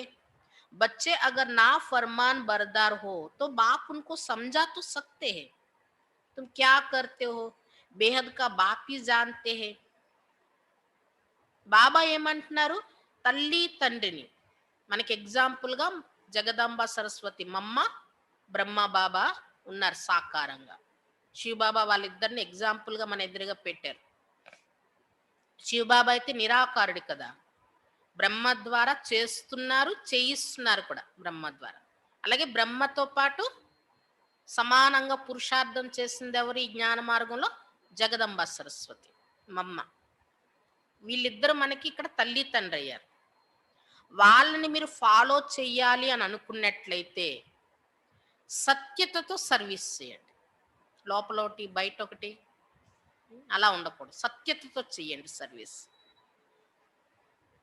మాయ ఎక్కడో దగ్గర ప్రవేశించి వస్తూ ఉంటుంది మీ దగ్గరికి అంటున్నారు బాబు. ఏదో ఒక రూట్లో ప్రవేశించడానికి ప్రయత్నం చేస్తూ ఉంటుంది. సెంటర్స్ లో ఉండే హెడ్స్ కూడా ఎవరైతే ఉన్నారో వాళ్ళు కూడా చాలా నిరహంకారిగా ఉంటూ ఈ సేవ చేయాలంటున్నారు బాబా. బాబా చూడండి ఎంత నిరహంకారిగా ఉన్నారు. కొంతమంది పిల్లలు ఇతరుల ద్వారా సర్వీస్ తీసుకునేవారుగా ఉంటారు ఎప్పుడు కూడా. బాబా ఎంత నిరహంకారిగా ఉన్నారు. బాబా ఎప్పుడు ఎవరిపైన క్రోధం చూపించరు కదా. కానీ ఒకవేళ పిల్లలు అవజ్ఞాకారిగా నడుస్తున్నారు, బాబా ఇచ్చే ఆజ్ఞను ఉల్లంఘన చేస్తున్నారంటే బాబా పిల్లలకి చెప్పగలరు, చెప్పే బాధ్యత ఉంది బాబాకి. మీరు ఏం చేస్తున్నారు, ఇలా చేయకూడదు కదా. ఎందుకంటే అనంతమైన తండ్రికి పిల్లలు అందరి కోసం తెలుసు. అంటే మనం ఏదైనా ఆజ్ఞను ఉల్లంఘించినప్పుడు శిక్షణ ఇస్తారు బాబా. सब बच्चे एक समान सपूत नहीं होते, कपूत भी होते हैं, बाबा समझा नहीं देते हैं, ढेर बच्चे हैं, ये तो वृद्धि को पाते हजारों के अंदाज में हो जाएंगे। బాబా పిల్లలు ఎవరైతున్నారో అందరూ ఒకేలా సుపుత్రులు ఉండరు, కుపుత్రులు కూడా ఉంటారు ఇక్కడ అంటున్నారు బాబా. చెడు నడవడికి ఉన్న వాళ్ళు కూడా ఉంటారు ఇక్కడ అంటున్నారు బాబా. అందుకే బాబా శిక్షణ ఇవ్వాల్సి వస్తూ ఉంటుంది. ఇలా ఉండకండి, ఇలా చేయకండి. అలా లేకపోతే ఇంత జ్ఞానం చెప్పే అవసరం లేదు కదా. అన్ని రకాల అటెన్షన్ కలిగిస్తుంది. ఎందుకంటే మనం మాయా ప్రపంచం నుండి వచ్చాం, ఎన్నో రకాల మాయకు వశం అయిపోయి ఉన్నాం. అవి ఒక్కొక్కసారి వాటి రూపం ధరించి అవి మనల్లో ప్రవేశించి ఏదో ఒక పొరపాటు చేయించేస్తూ ఉంటాయి. అందుకే బాబా శిక్షణ ఇస్తూ ఉంటారు. ఎంతమంది పిల్లలు ఉన్నారు ఇక్కడ బాబాకి. వృద్ధి అవుతూ వేల సంఖ్యలో పెరిగిపోతారు బాబా పిల్లలు అంటున్నారు. ఇప్పుడు వేలేంటి, ఇది బ్రహ్మ బాబా ఉన్నప్పుడు చెప్పిన మురళి కదా, 69 కన్నా ముందు చెప్పిన మురళి. ఇప్పుడు లక్షల్లో ఉన్నారు బాబా పిల్లలు. మరి ఇంతమంది పిల్లల్లో ఎన్ని రకాల వెరైటీస్ ఉంటారు కదా. तो बाप बच्चों को सावधानी भी देते, कोई गफलत नहीं करो, यहाँ पतित से पावन बनने आए हो तो कोई भी पतित काम नहीं करो, ना नाम रूप में फंसना है, ना देहाभिमान में आना है। देही अभिमानी हो, बाप को याद करते रहो, श्रीमत पर चलते रहो, माया बड़ी प्रबल है, बाबा सब कुछ समझा देते हैं। బాబా పిల్లలకి అటెన్షన్ కలిగిస్తున్నారు, సావధాన పరుస్తున్నారు. పిల్లల్లారా ఎలాంటి అశ్రద్ధ చేయకండి. ఇది తప్పు అని తెలుసు కూడా చేసేస్తుంటాం మనం, అశ్రద్ధలోనికి వచ్చేస్తుంటాం. అశ్రద్ధ అంటేనే అర్థం ఏంటంటే తెలిసి తప్పు చేయడం, అదే అశ్రద్ధ. అలాంటి అశ్రద్ధ చేయకండి అంటున్నారు బాబా. ఇక్కడ పతితుల నుండి పావనంగా వచ్చారు కాబట్టి ఎలాంటి పతిత పనులు చేయకూడదు. నామరూపాల యొక్క ఆకర్షణలో చిక్కుకోకూడదు. నామరూపాల యొక్క ఆకర్షణలోనికి రావడం అనేది ఎంత పతిత కార్యం అది. దేహాభిమానంలోనికి రాకూడదు. ఆత్మాభిమానిగా ఉంటూ బాబాను స్మృతి చేయండి. శ్రీమతం ప్రకారం నడవండి. మాయ చాలా ప్రబలమైనది, చాలా గట్టిది. అందుకే బాబా అన్నీ ముందే క్లియర్గా చెప్పేస్తున్నారు. మాయ ఎలా వస్తుంది, ఎలా అటెన్షన్ కలిగి ఉండాలో బాబా అన్నీ చెప్తున్నారు. अच्छा मीठे मीठे सिकिला दे बच्चों प्रति माता पिता बाप दादा का याद प्यार और गुड मॉर्निंग. रूहानी बाप की रूहानी बच्चों को नमस्ते. हम रूहानी बच्चों की रूहानी बाप दादा को याद प्यार गुड मॉर्निंग और नमस्ते. धारणा के लिए मुख्य सार. पहली पॉइंट, बाप समान निरहंकारी बनना है. బాబా సమానంగా నిరహంకారిగా తయారవ్వాలి. బాబా సమానంగా నిరహంకారిగా తయారవ్వాలి. కిసి సే సేవ నహీ లేని హై. ఎవరితోని సేవ తీసుకోకూడదు. ఎవరితోని సేవ తీసుకోకూడదు.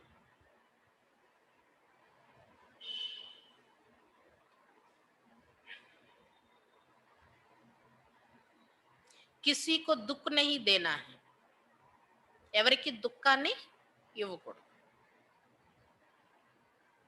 ఎవరికి దుఃఖాన్ని ఇవ్వకూడదు. ऐसा कोई पाप कर्म ना हो जिसकी सजा खानी पड़े. ఇలాంటి పాపకర్మ ఏది చేయకూడదు, దానివల్ల శిక్ష అనుభవించే పరిస్థితి రాకూడదు. బాబా సమానంగా నిరహంకారిగా అవ్వాలి. ఎవరితో కూడా సేవ తీసుకునేవారుగా అవ్వకూడదు.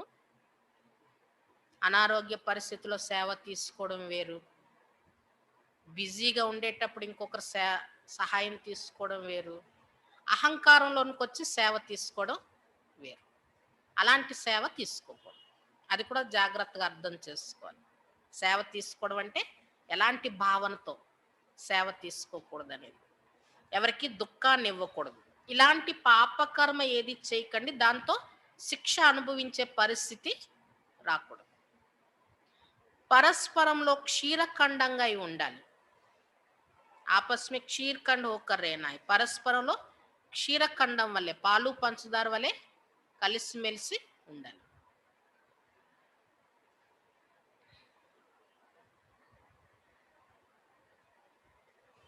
दूसरी पॉइंट, एक बाप की श्रीमत पर चलना है, अपनी मत पर नहीं.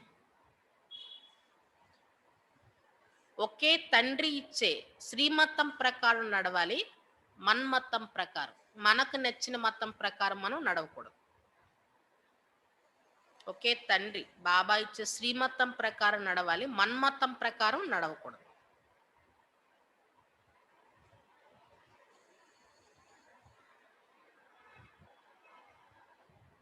वरदान, दिव्य बुद्धि के विमान द्वारा विश्व की देख रेख करने वाले मास्टर रचयिता भव. వరదానం, దివ్య బుద్ధి అనే విమానంతో విశ్వాన్ని చూసేటటువంటి వారుగా, విశ్వం యొక్క రూపురేఖలు చూస్తూ సేవ చేసేవారుగా, మాస్టర్ రచయితలుగా తయారు. దివ్య బుద్ధి యొక్క విమానంతో విశ్వం యొక్క రూపురేఖలు చూస్తూ సేవ చేసేటటువంటి మాస్టర్ రచయితలుగా తయారు కండి.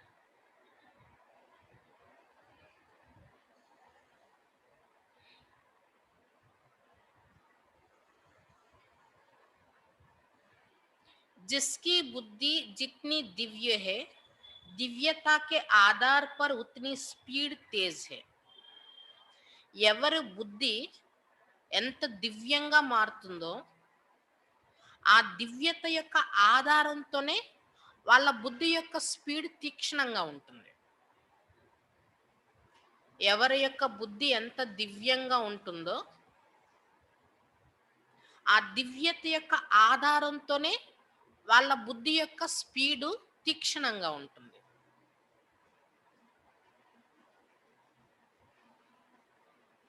तो दिव्य बुद्धि के विमान द्वारा 1 सेकंड में स्पष्ट रूप से विश्व परिक्रमा कर सर्व आत्माओं की देख रेख करो.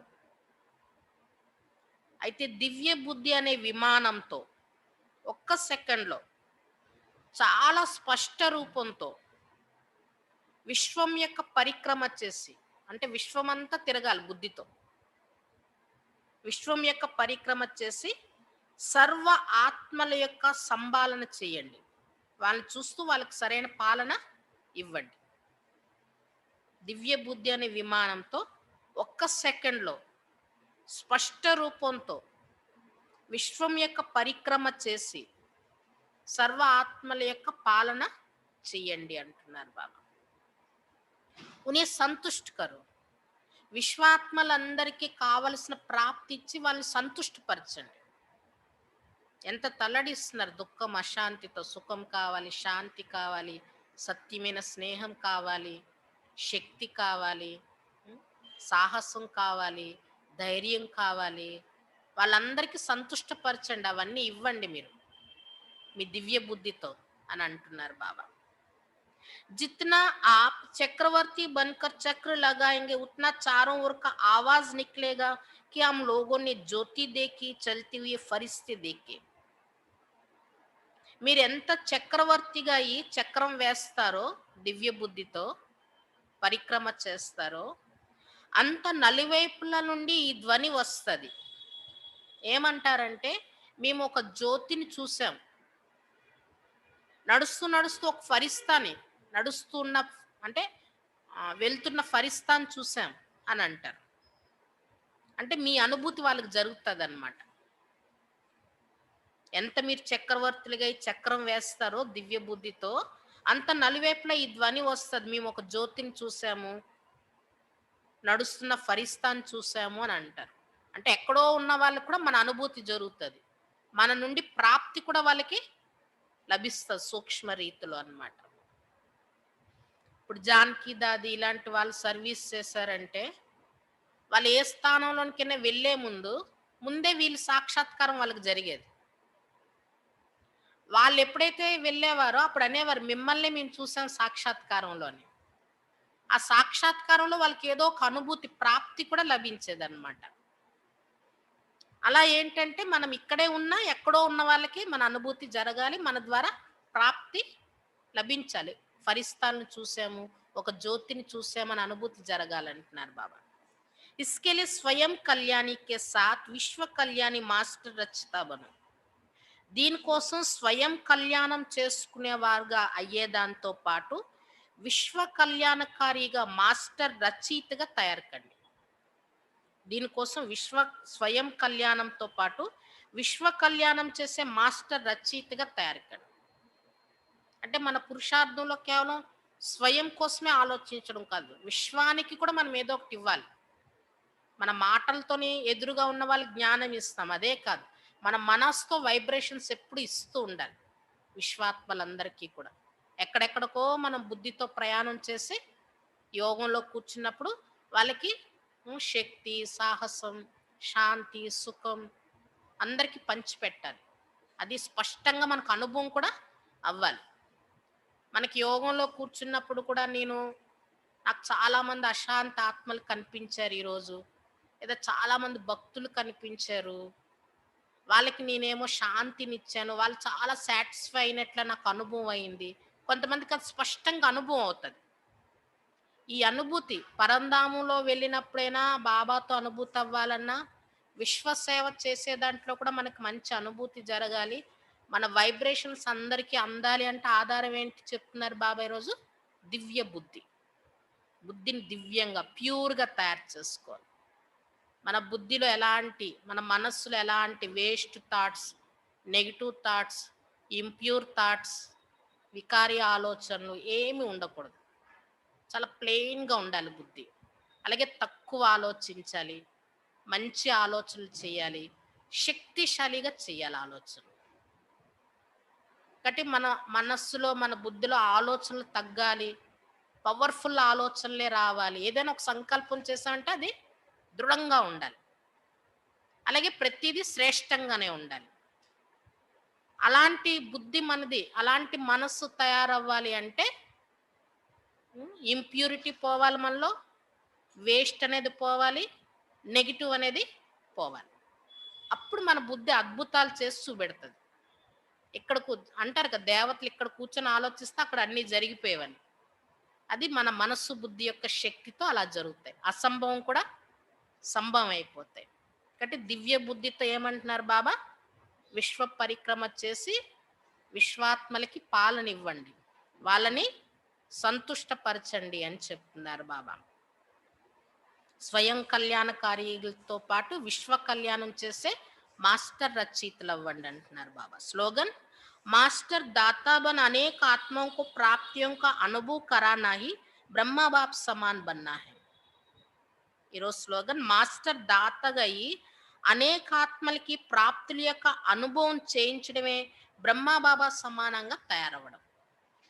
మాస్టర్ దాతగా అయి అనేక ఆత్మలకి ప్రాప్తుల యొక్క అనుభవం చేయించడమే బ్రహ్మా బాబా సమానంగా తయారవ్వడం. మాతేశ్వరి జీకే అన్మోల్ మహావాక్య, మమ్మ చెప్తున్న మహావాక్యాలు. पहली पॉइंट, ईश्वर सर्वव्यापी नहीं है, उसका प्रमाण क्या है. ఫస్ట్ క్వశ్చన్ ఏం అడుగుతున్నారంటే మమ్మ, ఈశ్వరుడు సర్వవ్యాపి కాదు నా దానికి ప్రమాణం ఏంటి. शिरोमणि गीता में जो भगवान वाच है, बच्चे जहां जीते वहां मैं हूं, यह भी परमात्मा के महावाक्य. శిరోమణి గీతలో ఒక భగవాన్ వాచ్ ఉంది. ఏమని ఉందంటే, పిల్లలారా ఎక్కడ విజయం ఉంటుందో అక్కడ నేను ఉంటాను. ఇది పరమాత్మ చెప్పిన మహావాక్యం గీతలో. ఎక్కడ విజయం ఉంటుందో అక్కడ నేను ఉంటాను. पहाड़ों में जो हिमालय पहाड़ है उसमें मैं हूं और सांपों में काली नाग में मैं हूं. इसलिए पर्वत में ऊंचा पर्वत कैलाश पर्वत दिखाते हैं और सांपों में काली नाग, तो इससे सिद्ध है कि परमात्मा अगर सर्व सांपों में केवल काले नाग में है तो सर्व सांपों में उसका वास नहीं हुआ ना. ఏమని చెప్పారు, ఇది కూడా గీతలో ఇది కూడా ఉంది. పర్వతాల్లో హిమాలయ పర్వతాన్ని నేను, అలానే సర్పాల్లో కాలే నాగాన్ని అంటే ఆ సర్పాన్ని నేను. అందుకే పర్వతాల్లో ఉన్నతమైన పర్వతం అంటే కైలాష్ పర్వతం అని చూపించారు. మరి సర్పాల్లో కూడా కాలే సర్పాన్ని నేను అని చెప్తున్నారు భగవంతుడు గీతలో. అంటే దాన్ని బట్టి ఏం రుజువైంది, అన్ని సర్పాల్లో నేను లేను, ఒక సర్పం అనే చెప్పారు కదా. పర్వతాల్లో కూడా హిమాలయం అనే చెప్పారు, అంటే మిగిలిన చిన్న పర్వతాల్లో పరమాత్మ లేనట్టు రుజువు అవుతుంది కదా అక్కడ కూడా. अगर परमात्मा ऊंचे ते ऊंचे पहाड़ में है, गोया नीचे पहाड़ों में नहीं है, और फिर कहते जहां जीत वहां मेरा जन्म, गोया हार में नहीं हूं. అంటే పర్వతాల్లో ఉన్నత పర్వతంలో నేను ఉన్నాను అంటే కింద పర్వతాల్లో ఆయన లేనట్లే. అలానే ఎక్కడ విజయమో అక్కడ నా జన్మ అన్నారు అంటే ఓటమిలో ఆయన లేనట్లే, ఓటమిలో లేనట్లే కదా. అవి ఏ బాతే సిద్ధ కర్తే కి పరమాత్మ సర్వవ్యాపి नहीं है. దీన్ని బట్టి కూడా విషయం ఏంటి రుజువు అవుతుంది, పరమాత్మ సర్వవ్యాపి కాదు అనేది. एक तरफ ऐसे भी कहते हैं और दूसरे तरफ ऐसे भी कहते हैं कि परमात्मा अनेक रूप में आते हैं. जैसे परमात्मा को 24 अवतारों में दिखाया है. कहते कच्च आदि सब रूप परमात्मा के हैं. अब यह है उन्हों का मिथ्या ज्ञान. ऐसे ही परमात्मा को सर्वत्र समझ बैठे हैं, जबकि इस समय कलयुग में सर्वत्र माया ही व्यापक है. तो फिर परमात्मा व्यापक कैसे ठहरा. ఒకవైపు ఇలా చెప్తున్నారు, అన్నింటికన్నా విశేషమైన దాంట్లోనే పరమాత్మ ఉన్నారు అని, అలాగే విజయం ఉన్న దగ్గరే పరమాత్మ ఉన్నారని. ఇంకోవైపు ఏమంటారు, పరమాత్మ అనేక రూపాల్లో అవతరిస్తారని కూడా చెప్తున్నారు. ఎన్ని అవతారాలు అంటే 24 అవతారాలు అంటున్నారు. మళ్ళీ అది కూడా చేప అవతారం, తాబేలు అవతారం, అన్ని రూపాల్లో పరమాత్మ వచ్చారు అని చెప్తున్నారు. దీన్నే ఏమంటారు, మిథ్యా జ్ఞానం అని చెప్తారు. పరమాత్మ సర్వత్ర అన్ని స్థానాల్లో ఉన్నారనుకుని కూర్చున్నారు మనుషులు. కానీ ఈ కలియుగంలో అన్ని స్థానాల్లో మాయ వ్యాపించి ఉన్నప్పుడు పరమాత్మ ఎలా వ్యాపించి ఉంటారు? ఇప్పుడు అన్ని స్థానాల్లో మాయ వ్యాపించి ఉంది కదా! गीता में भी कहते हैं कि मैं फिर माया में व्यापक नहीं हूँ, इससे सिद्ध है कि परमात्मा सर्वत्र नहीं है. గీతలో కూడా చెప్పారు, నేను మాయలో వ్యాపించి లేను అని. మాయలో నేను లేను అని. అంటే దీన్ని బట్టి కూడా ఏంటి రుజువు అవుతుంది? పరమాత్మ అన్నిట్లో వ్యాపించి లేరు అనేది రుజువు అవుతుంది. మరి పరమాత్మని ఒక్కొక్క ఉన్నత స్థానంలో చెప్పారు అంటే, పర్వతాల్లో ఒక ఉన్నత పర్వతం, సర్పాల్లో ఒక సర్పం అని చెప్పారు అంటే, దాన్ని బట్టి కూడా పరమాత్మ అందరిలో లేరు. మరి ఒక్కొక్క స్థానంలో ఒక్కొక్క ఉన్నత స్థానం పరమాత్మ అని చెప్పినప్పుడు, మళ్ళీ 24 అవతారాలు ఎందుకు చెప్పారు? ఈ అవతారాల అవసరం ఏముంది? అలాగే మాయ ఉన్న దగ్గర నేను లేను అన్నప్పుడు, ఇప్పుడు ఉన్నదంతా మాయ అయినప్పుడు, పరమాత్మ అందరిలో ఉన్నారని ఎలా చెప్తున్నారు? కాబట్టి వీటన్నిటి బట్టి పరమాత్మ సర్వవ్యాపి కాదనేది రుజువు అవుతుంది. రెండో పాయింట్ చెప్తున్నారు మమ్మ, నిరాకారి దునియా ఆత్మ और परमात्मा का रहने का स्थान. నిరాకారి ప్రపంచం, పరంధామం, ఆత్మ మరియు పరమాత్మ ఉండే స్థానం అది. अब यह तो हम जानते हैं कि जब हम निराकारी दुनिया कहते हैं तो निराकार का अर्थ नहीं यह नहीं कि उनका कोई आकार नहीं है. जैसे हम निराकारी दुनिया कहते हैं तो इसका मतलब है जरूर कोई दुनिया है, परंतु उसका स्थूल सृष्टि मुवाफिक आकार नहीं है. ऐसे परमात्मा निराकार है लेकिन उनका अपना सूक्ष्म रूप अवश्य है. तो हम आत्मा और परमात्मा का धाम निराकारी दुनिया है. तो जब हम दुनिया अक्षर कहते हैं तो इससे सिद्ध है वो दुनिया है और वहां रहता है, तभी तो दुनिया नाम पड़ा. अब दुनियावी लोग तो समझते परमात्मा का रूप भी अखंड ज्योति तत्व है, वो हुआ परमात्मा के रहने का ठिकाना, जिसको రిటైర్డ్ హోమ్ कहते हैं.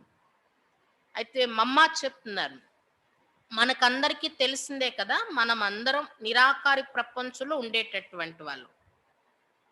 అయితే నిరాకారం అంటే అర్థం ఇది కాదు, ఆకారం లేదు అనేది అర్థం కాదు. ఏ విధంగా నిరాకారి ప్రపంచము అని చెప్పారు కదా, ప్రపంచం అంటే అదేదో ప్రపంచం ఉంది. మరి అది ప్రపంచం అని అన్నామంటే అది ఆకారం లేకుండా ఎలా ఉంటది? కాకపోతే ఈ స్థూల సృష్టి మాదిరిగా ఆకారం లేదు దాంది. ఏ విధంగా పరమాత్మ నిరాకారుడు అన్నారు కదా, నిరాకారుడు అంటే ఏమనుకున్నారు? ఆకారం లేదు అనుకున్నారు. మరి నిరాకారి ప్రపంచం అన్నాక ప్రపంచం అని పేరు పెట్టామంటే అది ఉన్నది, కాకపోతే స్థూల సృష్టి లాంటి రూపం కాదు. అలానే పరమాత్మ నిరాకారుడు అంటే ఆయనది కూడా సూక్ష్మ రూపం, స్థూల రూపం కాదు అని అర్థం, కానీ అసలు రూపం లేనివారు కాదు అనేది రాంగ్ అని చెప్తున్నారు మమ్మ. సూక్ష్మ రూపం అయితే తప్పకుండా ఉన్నది. కాబట్టి పరమాత్మ ఆత్మ యొక్క ధామం నిరాకారి ప్రపంచం అన్నారు. ప్రపంచము అనే అక్షరం చెప్తున్నాము అంటే దీన్ని బట్టి ఏంటి రుజువు అవుతుంది? అది ఒక ప్రపంచం ఉన్నది. ప్రపంచం అంటేనే ఉండే స్థానం, నివసించే స్థానం. అంటే ప్రపంచము అంటున్నాము, నిరాకారి ప్రపంచం అంటే అక్కడ ఉండడం కూడా జరుగుతుంది. అందుకే ప్రపంచం అనే పేరు వచ్చింది దానికి.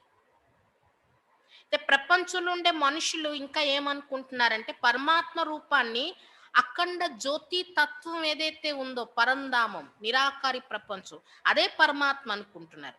కానీ అఖండ జ్యోతి తత్వం ఏదైతే ఎర్రని బంగారు కాంతులతో, ఏ సూర్య చంద్రుని యొక్క వెలుగు లేకుండా అతి ప్రకాశంతో మెరుస్తూ ఉంటుందో పరంధామం, అది పరమాత్మ కాదు, పరమాత్మ నివసించే స్థానం అని చెప్తున్నారు మమ్మ. దాన్ని రిటైర్డ్ హోమ్ అంటారు. మనం ఎప్పుడైతే రిటైర్డ్ ఏజ్ వచ్చేస్తామో, డ్రామా పూర్తయ్యే టైం వస్తుందో అప్పుడు అక్కడికి వెళ్తాం, మళ్ళీ కిందకి వస్తాం పాత్ర అభినయించడానికి. तो हम परमात्मा के घर को परमात्मा नहीं कह सकते हैं. కాబట్టి పరమాత్మ ఉండే ఇంటిని పరమాత్మ అని చెప్పరు. పరమాత్మ వేరు, పరమాత్మ ఉండే ఇల్లు వేరు. अब दूसरी है आकारी दुनिया, जहां ब्रह्मा विष्णु शंकर देवता या आकारी रूप में रहते, और यह है साकारी दुनिया, जिनके दो भाग है. एक है निर्विकारी स्वर्ग की दुनिया, जहां आधा कल्प सर्वदा सुख है, पवित्रता और शांति है. ఒకటి నిరాకారి ప్రపంచం, రెండోది ఆకారి ప్రపంచం.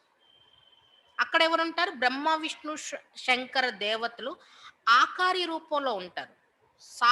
ఇది సాకారి ప్రపంచం. ఆకారి రూపం అంటే ఒక నీడ అంతే. ఇది సాకారి ప్రపంచం. ఇంకా ఈ సాకారి ప్రపంచంలో కూడా 2 భాగాలు చూపించారు. ఒకటి నిర్వికారి స్వర్గం యొక్క ప్రపంచం. వికారాలు లేని స్వర్గం ఈ సాకారి ప్రపంచంలో ఉండేది. అక్కడ అర్ధకల్పం సదా సుఖము, పవిత్రత, శాంతి ఉండేది. ఈ సాకారి ప్రపంచంలోనే రెండవది భాగం ఏంటి? వికారి కలియుగి ప్రపంచం. ఈ కలియుగి ప్రపంచంలో ఏముంది? దుఃఖం, అశాంతితో కూడుకున్న ప్రపంచం. अब वो 2 दुनियाएं क्यों कहते हैं? क्योंकि ये जो मनुष्य कहते हैं स्वर्ग और नरक दोनों परमात्मा की रची हुई दुनिया है. इस पर परमात्मा के महावाक्य है बच्चे, मैंने कोई दुख की दुनिया नहीं रची है. जो मैंने दुनिया रची है वो सुख की रची है.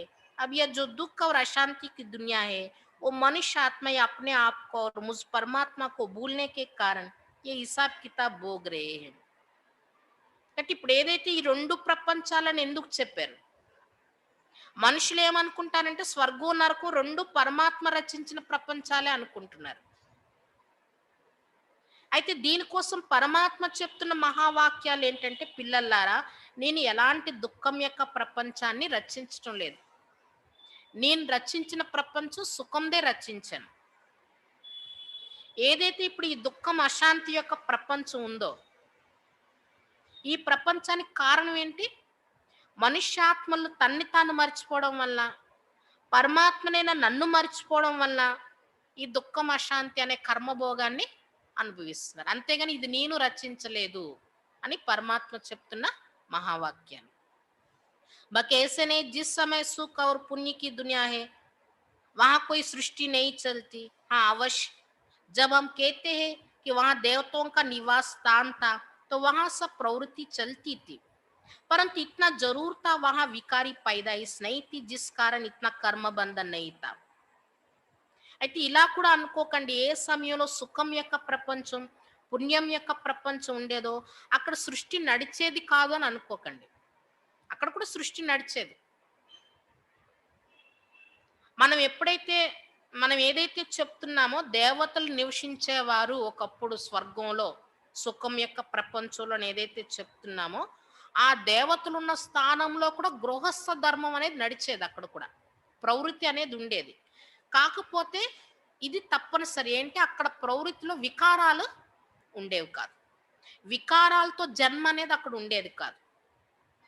దాని కారణంగా అక్కడ ఇన్ని కర్మ బంధనాలు కూడా ఉండేవి కాదు. उस दुनिया को कर्म बंधन रहित स्वर्ग की दुनिया कहते तो एक ही निराकारी दुनिया, दूसरी आकारी दुनिया, तीसरी साकारी दुनिया. కట్టే సత్యుగాన్ని ఏమంటారు? స్వర్గాన్ని కర్మ బంధన రహిత ప్రపంచం. కర్మ బంధనాలనే ఉండవు.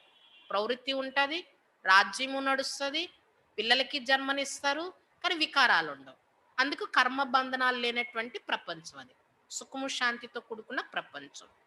కలియుగంలో ఏంటి, వికారాలు ఉన్నాయి, కర్మ బంధనాలు అన్నీ ఉన్నాయి ఇక్కడ అన్నమాట. దుఃఖం అనేది ఉన్నది. అక్కడ ఏమంటారు? కర్మ సంబంధం, ఇక్కడ కర్మ బంధన. ఎందుకంటే ఇక్కడ వికారాలు ఉన్నాయి, అక్కడ వికారాలు లేవన్నమాట. కాబట్టి ఇలా ఒకటి నిరాకారి ప్రపంచం, రెండోది ఆకారి ప్రపంచం, మూడోది సాకారి ప్రపంచం. అచ్చా, ఓం శాంతి. అందరికీ రేపటి ప్రోగ్రాం తెలుసు కదా. రేపు శివ జయంతి, శివబాబా యొక్క జన్మదినం. శివబాబా యొక్క జన్మదినంతో పాటు మనందరి యొక్క జన్మదినం కూడా. రేపు ఉదయం క్లాసు, రేపు ఉదయం మురళీ క్లాస్ ఇక్కడే ఉంటుంది, ఇదే హాల్లో. తర్వాత బాబా జెండా ఎగరవేసే కార్యక్రమం ఉంటుంది. ఆ తర్వాత అందరూ ఇక్కడే నాస్తా టిఫిన్ తీసుకుంటారు. ఇక్కడ నుండి కొన్ని వీధులు తిరుగుతూ శాంతి యాత్ర ఉంటుంది. అందులో శివలింగం కూడా పెట్టడం జరుగుతుంది. అలా శాంతి యాత్ర చేస్తూ సిరివర్షిని కమల ప్రియా హాల్ అని, ఇక్కడ ఈ railway new colony bus stop ఏదైతే ఉందో దాని ఆపోజిట్లోనే పెట్రోల్ బంక్ పక్కన ఆ హాల్ ఉన్నది. అక్కడికి చేరుకుంటాం శాంతి యాత్ర చేస్తూ. అక్కడ 10:30 నుండి కార్యక్రమం స్టార్ట్ అవుతుంది. కొద్దిసేపు యోగం ఉంటుంది. తర్వాత వీఐపీస్ కూడా వస్తారు. అప్పుడు శివ జయంతి ప్రోగ్రామ్ అంతా చేసుకుంటాం. కేక్ కటింగ్, జ్యోతి ప్రజ్వలన, కల్చరల్ యాక్టివిటీస్ ఇవన్నీ ఉంటాయి. వీఐపీస్ ప్రోగ్రామ్ అయిన తర్వాత బాబాకి భోగు కూడా అర్పిస్తాం జన్మదినం సందర్భంగా. తర్వాత అందరూ బ్రహ్మ భోజనం చేసి తర్వాత ఎవరి స్థానానికి వాళ్ళు వెళ్ళిపోవచ్చు. మధ్యాహ్నం వరకు ఇలా కార్యక్రమం ఉంటుంది. కొన్ని టెంపుల్స్లో కూడా సర్వీస్ అనేది పెట్టాం. అది కొంతమంది వెళ్ళి చేస్తారు. దానికి ఎవరు చెయ్యాలనేది కేటాయించాము. వాళ్ళు వెళ్ళి సర్వీస్ కూడా చేస్తారు. ఇలా రేపటి కార్యక్రమం ఉంటుంది. మరి శివ జయంతి సందర్భంగా ఈరోజు మధుబన్లో బాబా మిలనం కూడా ఉంటుంది. కాబట్టి ఈరోజు ఈవినింగ్ ఎవరికి వాళ్ళు ఇంట్లో ఉంటూ లైవ్లో ఈ ప్రోగ్రాము చూడొచ్చు. బాబా మిలనం యొక్క కార్యక్రమం. అచ్చా, ఓం శాంతి.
परम प्यारे प्रभु पिता को हम तो अतिशय प्यारे